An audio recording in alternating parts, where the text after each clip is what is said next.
My political opinions. From a letter to Christopher Tolkien. The Letters of J.R.R. Tolkien. November 29, 1943. Narrated by Skeptical Waves. In the summer of 1943, Christopher, then aged 18, was called up into the Royal Air Force. When this letter was written, he was at a training camp in Manchester. My political opinions lean more and more to anarchy, philosophically understood, meaning abolition of control, not whiskered men with bombs, or to unconstitutional monarchy. I would arrest anybody who uses the word state, in any sense other than the inanimate realm of England and its inhabitants, a thing that has neither power, rights nor mind, and after a chance of recantation, execute them if they remained obstinate. If we could get back to personal names, it would do a lot of good. Government is an abstract noun meaning the art and process of governing, and it should be an offense to write it with a capital G or so as to refer to people. If people were in the habit of referring to King George's council, Winston and his gang, it would go a long way to clearing thought, and reducing the frightful landslide into theocracy. Anyway, the proper study of man is anything but man, and the most improper job of any man, even saints, who at any rate were at least unwilling to take it on, is bossing other men. Not one in a million is fit for it, and least of all those who seek the opportunity. And at least it is done only to a small group of men who know who their master is.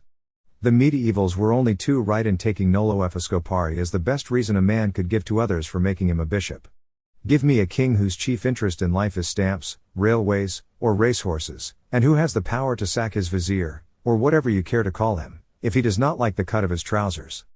And so on down the line.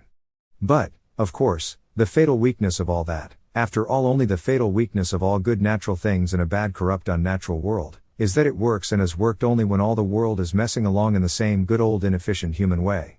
The quarrelsome, conceited Greeks managed to pull it off against Xerxes, but the abominable chemists and engineers have put such a power into Xerxes' hands, and all ant communities, that decent folk don't seem to have a chance. We are all trying to do the Alexander touch, and, as history teaches, that orientalized Alexander and all his generals.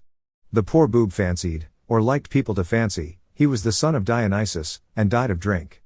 The Greece that was worth saving from Persia perished anyway, and became a kind of Vichy Hellas, or fighting Hellas, which did not fight, talking about Hellenic honor and culture and thriving on the sale of the early equivalent of dirty postcards. But the special horror of the present world is that the whole damn thing is in one bag. There is nowhere to fly to. Even the unlucky little Samoids, I suspect, have tinned food and the village loudspeaker telling Stalin's bedtime stories about democracy and the wicked fascists who eat babies and steal sledge dogs. There is only one bright spot, and that is the growing habit of disgruntled men of dynamiting factories and power stations. I hope that, encouraged now as patriotism, may remain a habit. But it won't do any good, if it is not universal. Well, cheers and all that to you, dearest son. We were born in a dark age out of due time, for us. But there is this comfort, otherwise we should not know, or so much love, what we do love. I imagine the fish out of water is the only fish to have an inkling of water. Also we have still small swords to use. I will not bow before the iron crown, nor cast my own small golden scepter down. Have at the oars, with winged words, Hildenedrin, war adders, biting darts, but make sure of the mark, before shooting.